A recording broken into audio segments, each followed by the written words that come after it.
Welcome to A Catholic Lens, sharing the journeys of Catholics in media. I'm Sister Nancy Esselman, the director of the Pauline Center for Media Studies and a Catholics in Media Associates board member. Welcome to this series, and tonight we have a really special guest, Elisabeth Beckwith, who is a comedian, a writer, and producer for many TV shows, but including the Goldbergs. She has much to share with us this evening, and I look forward to this conversation with her. So thank you for joining us, and please, right away, post your questions, your thoughts, your comments, and we'd be happy towards the second half of the show is invite your questions that we can ask Elisabeth. So please feel free to think of those and post them on the comments section, both on Facebook as well as on YouTube. So thank you again for joining us for this live series, A Catholic Lens. So let us welcome to our broadcast, Elisabeth Beckwith. Welcome, Elisabeth. Hi, thank you. Thank you so much for having me. Well, it's such a pleasure to see you in person here. Yes. And so to then, speak. Yes, right, exactly. And it's just a wonderful opportunity for us to share together as Catholics who work in the industry. I'm a media literacy educator. I'm also a film reviewer, film and television reviewer in Hollywood. So I have a little different perspective writing on the comments of what people like you make and create. So, but we're all storytellers in a way, right? That's right. That's right. I'm sure you would only be glowing of me. So I have no doubt. Absolutely. So what I'd like to start with is a prayer, and it's a prayer for storytellers. So we'll begin for our Catholic broadcast here in the name of the Father, and of the Son, and of the Holy Spirit. Amen. And this is a storyteller's prayer. Jesus, master storyteller, you who are the very incarnation of the Father's being, help me to imagine the mystery of God and of the human person in what I write.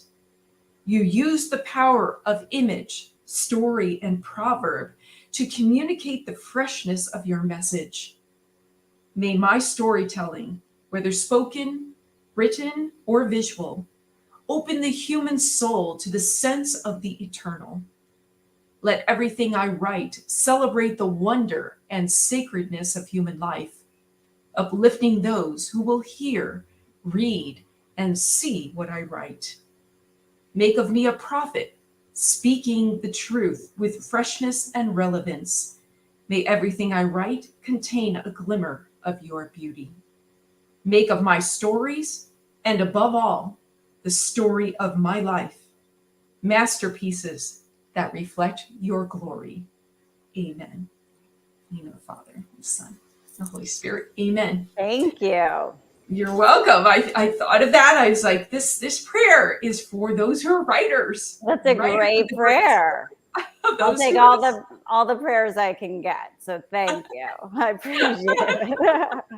You're welcome. And it's so wonderful to see you. And I wanted to start this conversation with you to tell us, really, you're a comedian, right? You're an actress, a comedian, a writer, and a producer. So you have many different roles you're playing.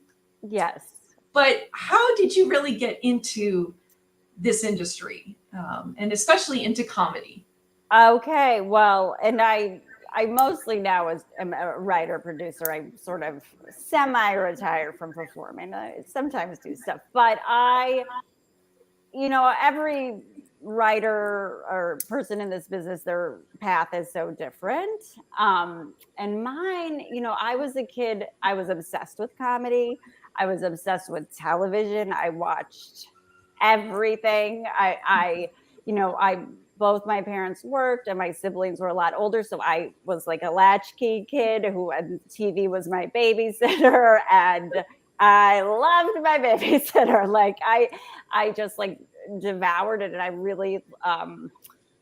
really was sort of obsessed from an early age. Like, how do they somebody makes this, that just was so cool to me. And I always kind of knew I wanted to work in showbiz. I didn't know exactly what that meant. My only real frame of reference was probably like the Muppet Show, like behind the scenes. And then I was super into stand-up comedy. Like I loved it.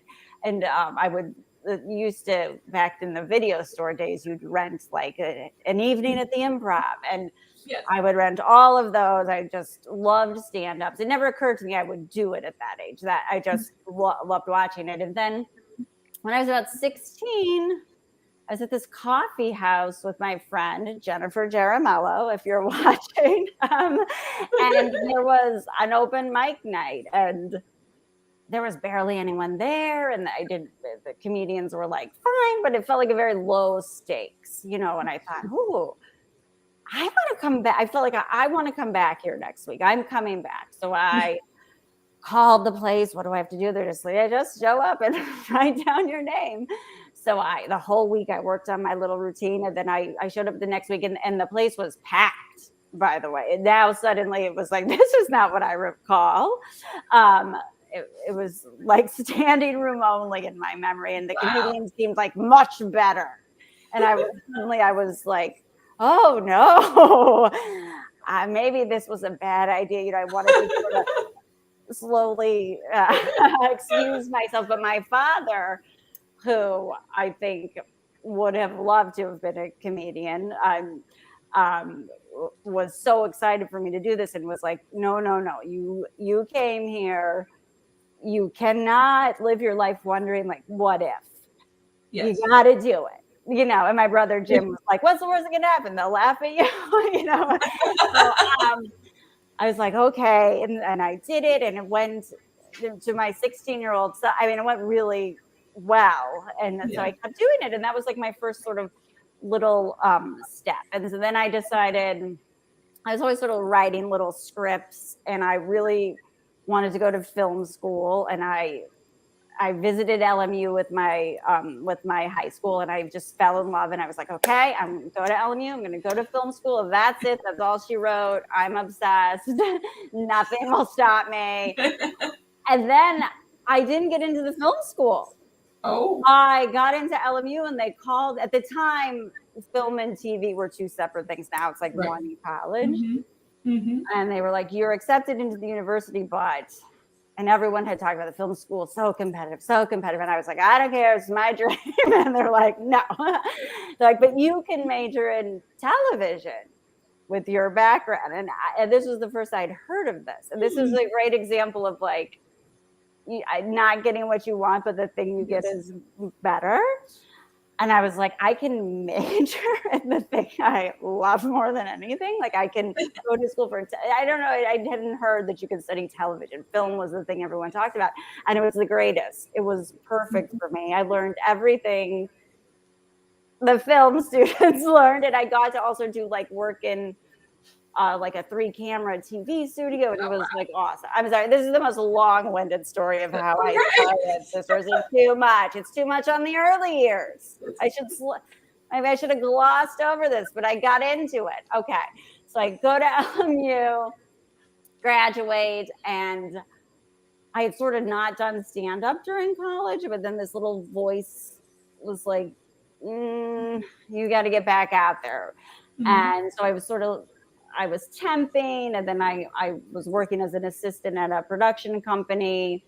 Mm-hmm. And I was actually on my way to like sign up for a temp job, and someone handed me a flyer for this comedy show with all these amazing names, and I was like, can I do that? I still had the audacity to ask the guy, can I be in one of your shows? This list is like Janine Garofalo, Bob Odenkirk. Like, how do I do this? It's like, I don't hear who just walked up to me. And he was like, I don't even know who you are, but go to this open mic and get started. So I got started in LA by going to this open mic that was really like a lot of amazing people came through. And like, that's where I met Zach Galifianakis and like all these people who went on to do incredible things started at this like weird open mic. And actually it was called Pedersen's, and I believe it was in Culver City where you are. Oh, wow. And from there, the real big thing that sort of changed my life was as I started doing all these shows and doing better and better shows, I got noticed by a scout for the Montreal Comedy Festival, which like 1998, that was like the golden ticket for like a young comic. Like if you got the Montreal Comedy Festival, it was like, woo, you know. And I got chosen to be something called a new face, and that changed my life. Wow. Like I went from, you know, because I'd been trying to send my headshots out because I had done a lot of acting in college, and I knew I wanted to like kind of like write and perform, and nobody was. Like no one calls you from sending your headshots around, kids. Yeah. You got to just do the work and wait for someone to notice you. And I went from like the worst agency in the world, not even calling me, to like being at the Improv, and literally from the shadows. Like it was in my memory, it was like from the shadows, like a man with a business card was like, don't talk to anyone until you talk to William Wood. Like, okay, no one cared. Like literally yesterday. Right. And from there, like I got an agent, I got a manager, and I was sort of off to the races. And I started really, the beginning of my career was a lot of in front of the camera. I did a lot of acting, and then I always was sort of pitching stuff. And then once I got married and I started my family, and I realized writing was just for me like easier to control my schedule, and I really sort of transitioned hard into like more of the writing side because I liked being able to control my day a little bit more when I had little kids. Sure. And I just sort of like sold, I sold, but like in the beginning it was like maybe every other year I'd sell like a television pilot. Sure. Or like I sold a book, and it was like enough to like keep me in the business. And then it is like after my last pilot in like 2016 like didn't go forward, it occurred to me I really should take the plunge and try and staff on someone else's show, because it seemed to me the people who were like really climbing the ladder and getting shows were kind of moving the more traditional channel. So I was lucky enough to get hired on Speechless, and I worked there the entire 3 seasons, and now I've been on the Goldbergs for 3 seasons. We'll see if we come back for another season, and here I am. I'm sorry, was that the longest? No, it's awesome. What am I, the 10,000-year-old man? That felt like an eternity of how I started. No, that was awesome. I'm going to jump off on that though, and I'm going to say, so you went to LMU, so you chose a Catholic university to go to, and you grew up Catholic, and how does that, when you go to the Catholic school and you're kind of have your background, how does that actually, your faith, inform the craft that you're doing in the comedy and comedy writing and producing? In what ways does that offer like a little like added either like symbols, because the symbols that we know as Catholics, they kind of have deeper meaning. So how does that inform what you do? Well, I'll tell you, right from the beginning, like I never set out. It's not like I sit there like, what can I write that's Catholic? Like it's of course, no, but it's in like the fingerprints of my Catholic upbringing are on everything I do. Everything I do, without trying and without fail. From like even when I was 16, my very first comedy set, when I was like, I have to come up with my 5 minutes. I won't traumatize everyone by doing my 16-year-old routine, but 2 of the jokes that I remember, one of them was a joke about Adam and Eve. It was like basically like making fun of Eve, which feels like, why am I picking on her? But it was like the gist of it was like, a snake talks to you, that's sort of like a red flag. Maybe that's your first clue. Let's not take advice from the snake with moving lips, whatever. I was 16, guys. But it was like that like one of my jokes was like a rip from the Bible is funny to me, that I was like, this is something people will get a kick out of it. And then another joke I remember from my very first set was about my grandma, who, like, my grandma in many ways was, the stereotypical Italian Catholic grandma. In many ways, not always, grandma. But, and I had a joke. I don't remember the entire setup, but it was about her trying to force feed me a cannoli, which is and pastry, and like the joke was like, and she's chasing me around the house with a cannoli the size of a football, telling me, if you don't eat this, the Blessed Mother will weep. Yeah. And it was like that 16-year-old me was like, oh yeah, people are gonna love how my grandma makes me feel that Mary will cry if I don't eat her food. But it was like that, it was like that popped into my head as something. So it's always there. I mean, the first pilot I sold was about my parents raising a Catholic family in Las Vegas, in Sin City, and I did I did Catholic schoolgirls in Las Vegas, like about my high school years. And I'm still gonna. Those are fun. I went to a Catholic school too. Yeah, so those would be a lot of fun jokes. Yes, there's just so much. I mean, it's just when I sit down to write, it's like I draw so much from the characters of my life, who were the most amazing characters. Some dark, some just funny, and it just the sort of. There's just so much of the culture of growing up Catholic in what I do. Of course. So when are you going to write a comedy about a nun? Hey, well, listen, let's talk. There's a lot of funny things that happen in convents, let me tell you. We give you a lot of stories. Okay.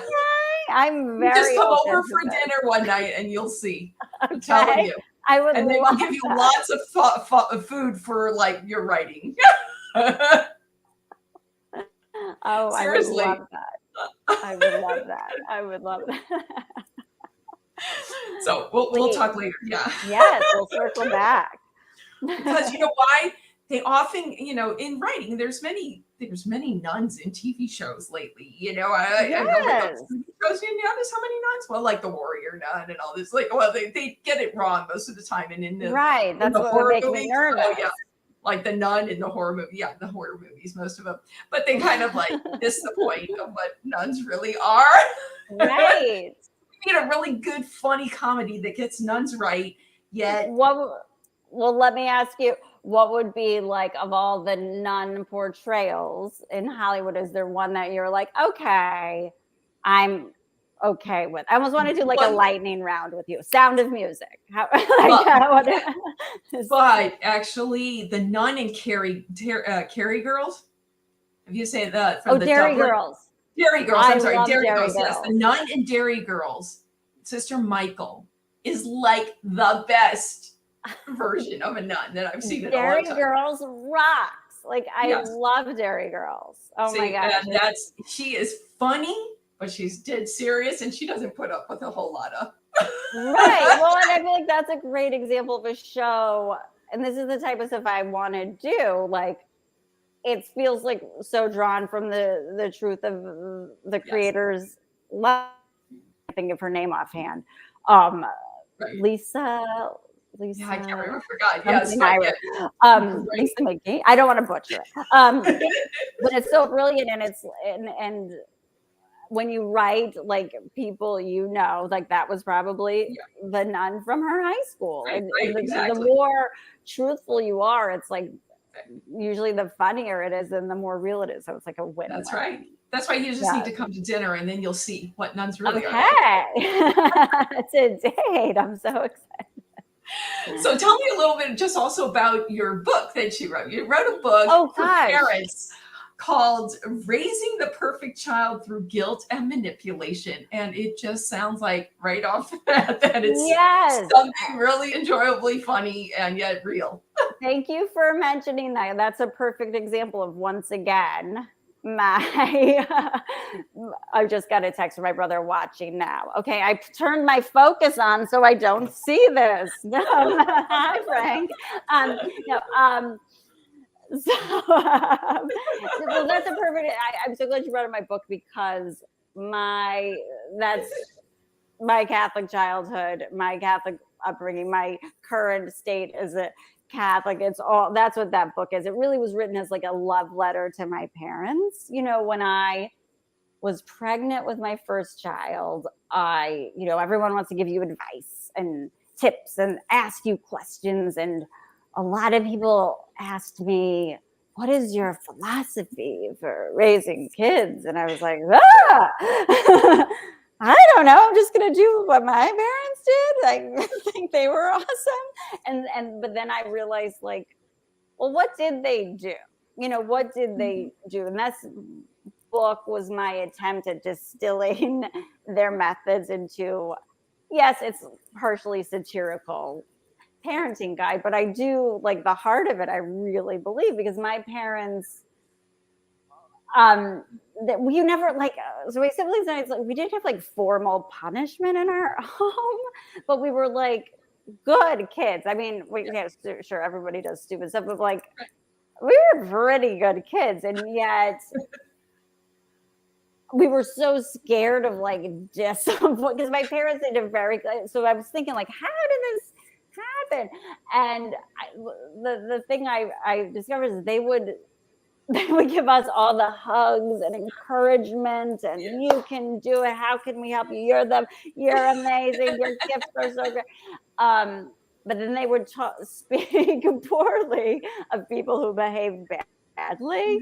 And so it's like, you never wanted to be like those people who, my parents were clearly disgusted by their behavior. And so I was like, oh, that's very funny to me. It's like, you talk badly about other people and give your children lots of encouragement, but the unspoken thing is, don't be like that guy littering at the park right now, because that's disgusting. Yeah. You smoke, you turn into a raisin.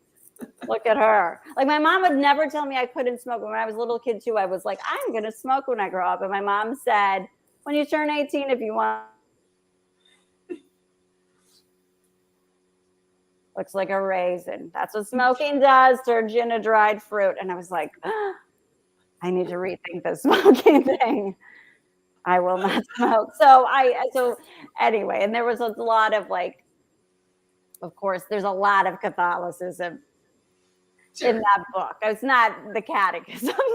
Of course, no. I had a lot of OCD prayer rituals as a kid, and I think I list them in the back, like my very obsessive compulsive way I would pray as a child, where if I messed up, I had to start the whole thing over, but not in an odd number. Right. It had to be an even. If I messed up on the second, I would have to do 4 times, because the third wasn't going to cut it. Yeah, probably that's some undiagnosed happening. Anybody who's out there who is Italian background, I'm half Italian, so I get that. I totally get what you're saying. Yeah. So anybody out there, families who are watching or watching this, any mothers, fathers, read this book, Raising the Perfect Child Through Guilt and Manipulation, by Elisabeth. So Elisabeth, I have one last question before Tim or Neil comes jumping on. And Tim, you can come on in. What would you tell your 20-year-old self, looking back, about this industry, and now that you've kind of lived in it a while? What would you tell your 20-year-old self getting into this industry? You're perfect. No notes. Go get them. No. Which is basically what my parents probably told me.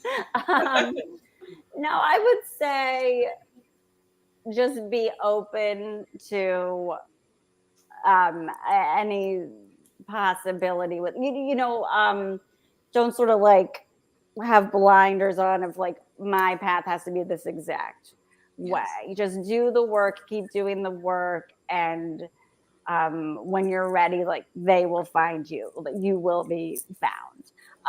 But just do the work, and which just sounds so cliche. People always tell you that, but it is true. Mm-hmm. It was by going out and doing stand up that I was discovered. And I knew, like, in the back of my mind, that is, I just had the little voice, saying, that's your ticket. That's the thing that kind of separates you from a lot of other people. So, yeah, just, gosh, I mean, I have to think about that because there's probably a lot I should tell 20-year-old me. Like, hang in there. Like, it just feels like that time in your life feels so hard, because there's so much is unknown, so much is ahead of you, and it's so easy to get like debilitating anxiety because it's so much seems insurmountable, particularly in entertainment, just because everyone tells you the odds are so against you, and there is no one path. Like a lawyer, I'm going to do well in college. I'm going to apply to a great law school. I'm going to crush my LSATs. But entertainment, it's like, just, there's a million different ways to break in. You just have to tell your stories. It's like about telling your story and tell really good stories, right? Yes. So much of it is about, and as Catholics, even like I said, we don't just tell Catholic stories. We tell really good stories because our Catholic, like you said, our faith informs even how we see the human person in the funny things, in the serious moments. It's like, that's what comedy and that's what writing is about from a Catholic perspective. So upholding and finding the beauty in the human person. And that's what you do. And that's what you pull out. And it's funny and it's great. It's like enjoyable. Well, the thing is that's so tied to also the sort of culture of Catholicism and the way being Catholic, there's so much self-examination. It's not like we're not the finger pointing, you're a sinner, we're always like, I'm a sinner, I was so, how could I be better? What did I just say? That was awful what I just did. I can't believe I just did that. I gotta apologize. I gotta apologize. You know what? The other day, I feel like I was in a mood, maybe. And so like all that, I think you sort of understand the inner workings of human behavior because it's so self-reflective. It's it is. You're right. Absolutely. So with that, we're going to bring in Tim, our colleague Tim O'Neill. Welcome, Tim. Hello, this is Elisabeth. Tim. Thank you so much. This discussion is just absolutely wonderful. Oh, good. You. I'd like to say to everyone watching on Facebook and YouTube, if you have a question for Elisabeth, please post it in the chat section and we'd be happy to read it. Elisabeth, the Goldbergs is just such a wonderful show. It's for me personally too, having grown up in the Delaware Valley in the 80s, late 70s and 80s. You're really getting it right down to all the references. I didn't create the show. It was really fun to write for a show where you get to write in someone else's voice. It's a great skill. And thank you. Yes, I love writing for the show. It's so fun. The writing staff is so funny. I've worked with such amazingly hilarious humans who are such great writers. And and like, I agree. Like, I grew up in Las Vegas in the 80s, but I think there's a lot of similarities between a loud Italian Catholic family, and a loud Jewish family in Philadelphia. There's culturally, I think, very similar. You bet. Oh, yeah. No, do you draw from your own personal experiences from your own childhood when you're writing the show? Yes. I mean, everyone on staff is always, I think one of the fun things about being on a TV staff is everyone sits around the table sort of pitching ideas that largely come from your life, and then people build on that. Yes, definitely. I'm trying to think if there's anything in particular, but yes, definitely like attitudes or moments, or like, oh, one time in school we, had this kind of dance and this happened, and and you tell these stories, and then suddenly they're building an aloha dance on an episode, and so that's very fun. It's all, the TV writing, it's all about everyone telling their stories and building off of that, and everyone's little fingerprints are all over everything. One of the reasons I started watching the show was for George Siegel, and so sad that last year we lost him. Can you talk about what that experience was like, and how your faith helps you get through a situation like that? Well, yeah, he was such a beloved actor on this show, and his character was so beloved. And I know the cast, I didn't spend a lot of time on set.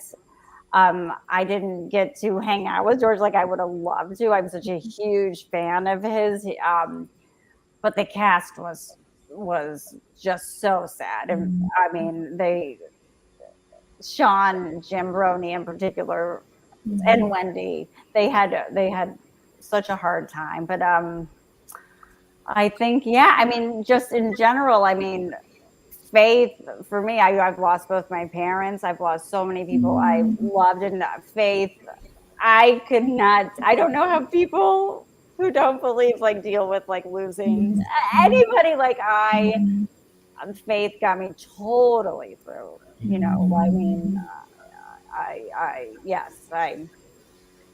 That's a whole nother. Yeah.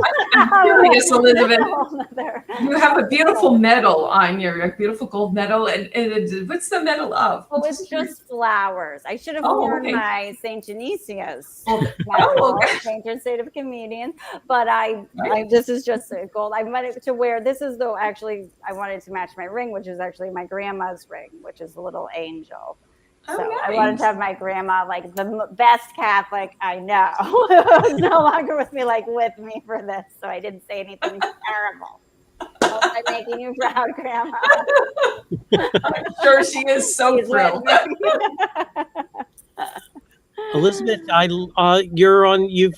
really loved Speechless as well. You're on two shows that I just loved, and I'm not sure if everyone's familiar with it. It was extraordinary. That was such a great show. Thank you. Yeah, that was created by Scott Silveri, who is so incredible. He's such a gifted writer and so funny, and so Speechless was about a family with the son has cerebral palsy, and it's it was such a refreshing comedy. Minnie Driver played the mom, John Ross Bowie played the father, and it was, and Micah Fowler, now I feel like I have to name everyone. Micah Fowler played the son, but it was Scott was very careful about not being, it wasn't, Micah's character wasn't this perfect angel, he was a jerk sometimes. It was a real fully formed human portrayal of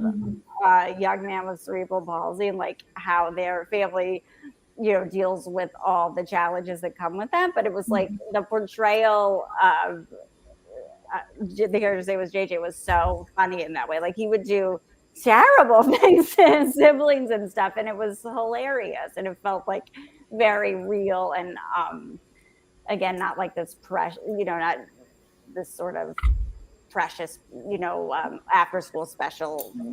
Not there's anything wrong. I loved after school special. It was good, but it was a more true to life, very funny comedy. Yes. Yeah, I really was so impressed with the way it was so honest and treated a sensitive topic, and yet still remained funny. It's quite an accomplishment. It was a huge, I thought so too. And that's all Scott. He really had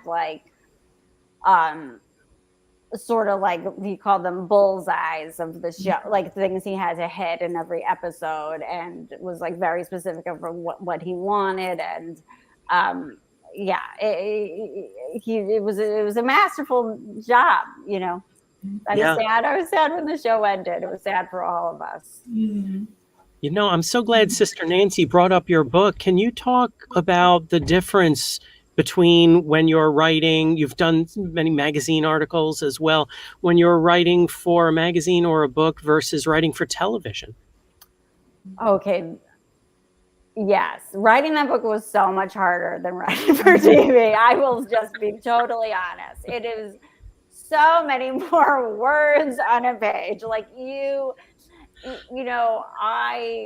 I think one of the reasons I love writing TV and writing film is I love writing visually, and I love set it up, and now this person says this and this person, I know, here's a great joke, and this was like you had to really make every word count in this. You know, there was nothing that was unseen. The script, it's like its goal is to be shot. But this was like, here you go, read my words and love them.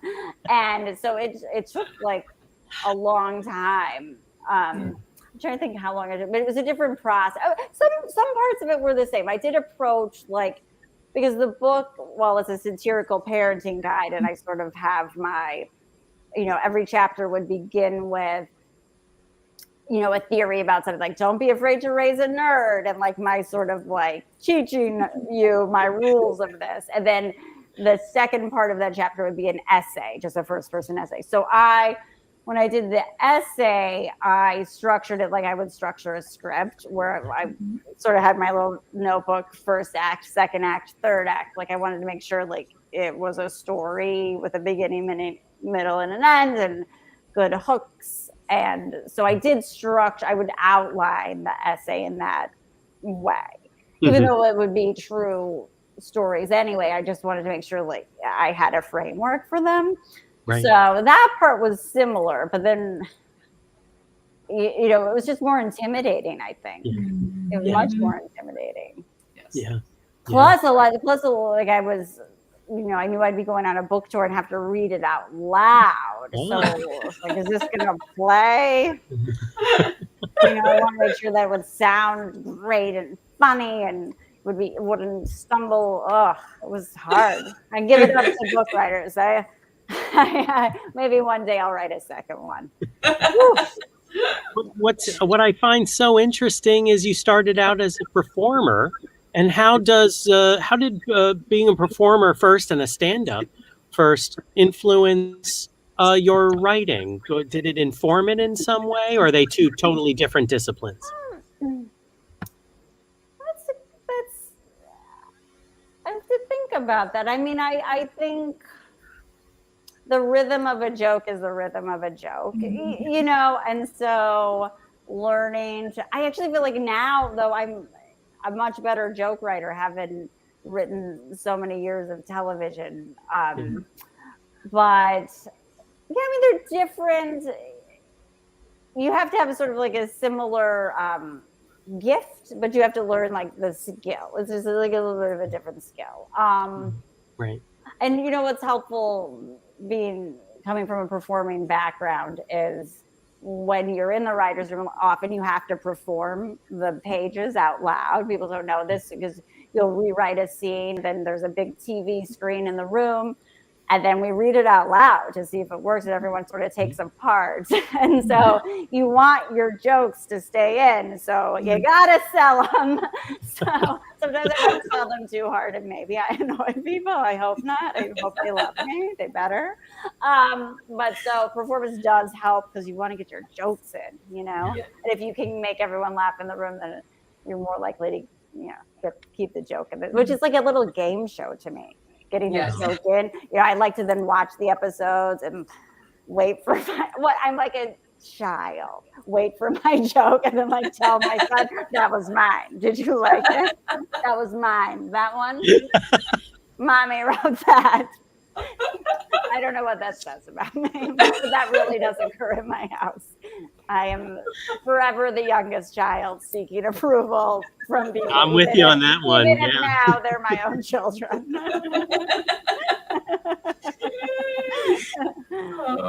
So are any of your children interested in the field of television and performance? Yes. Yeah. My girls are terrific performers. My son is hilarious. And he's great. We do these, like, for the holidays, they'll put on like a show, and my son will help write them with his cousin Devin. And they're so funny. Like my son's written like 3 TV pilots. He has the gift, guys. LMU, you better let my son see it. He's the best.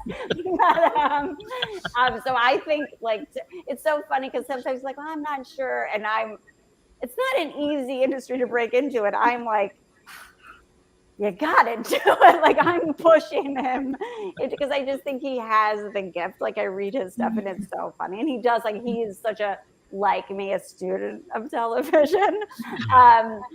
He watches everything, and he has really good taste, and yeah, well, he's a great writer. So, and we'll see. The girls are a little younger, but listen, I think they're I think if they want to do it, I think they all could do it. We'll see. Following mommy's footsteps. We'll see. I really think, because when my son's looking at schools, it's so stressful to like, when you apply for college, it's like, for me, it's like I knew exactly, like, well, I did apply for the film and ended up in the television, but I knew the basic. I wanted to write for the screen, So I feel, he gets all these mailings from universities, and I think it's like nerve wracking. Like, what would I don't know. I don't know if I should commit to this, or, it feels like the biggest thing in the world, which I remember. So. Well, for those watching on Facebook, we talked about this before the program. I'm actually coming from an LMU ADR Foley studio right now at the Playa Vista campus. So we're going to put the good word in for the whole family. Yeah.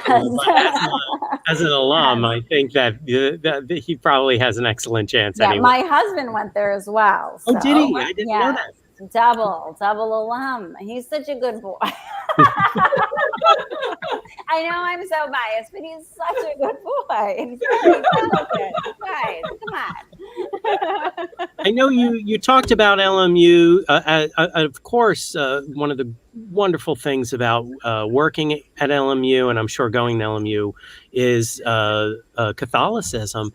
But specifically, before I worked here, I confess that I didn't really know much about the Jesuits. When you went here, when you applied and went here, did you know about I feel like so many people are now becoming more aware of the Jesuits because of our current Pope.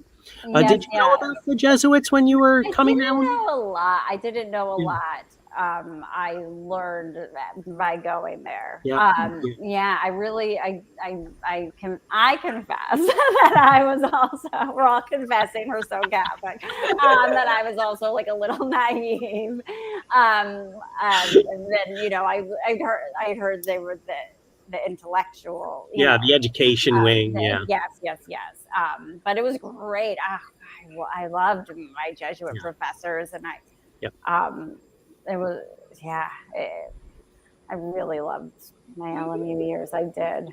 That's great. Well, you have 2 invitations now, Elisabeth. You have an invitation to LMU to look at the new studios they have, and you have an invitation to a convent for dinner. So we have to make our show. So that's why I would always be nervous about having a nun, because I would feel like I don't want to get her, like I don't want to accidentally be, offensive, like, because then that's a straight ticket. Whew, I can't be portraying nuns poorly. My eternal life is too important to me. So if we work together, there you go. We will be on to something. Oh, we even have one nun who's like a stand-up comic, and tell you, actually, an actor in Hollywood said to her that if she wasn't a nun, and she could actually be on stand-up comedy and do improv. Really? She is that funny. Yeah.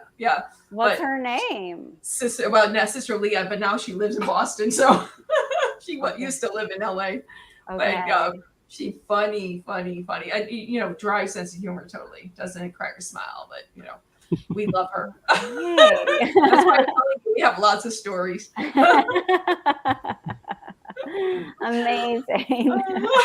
Well, I'm so flattered to have these invitations. I have to visit you both. There you go. You got it. Great.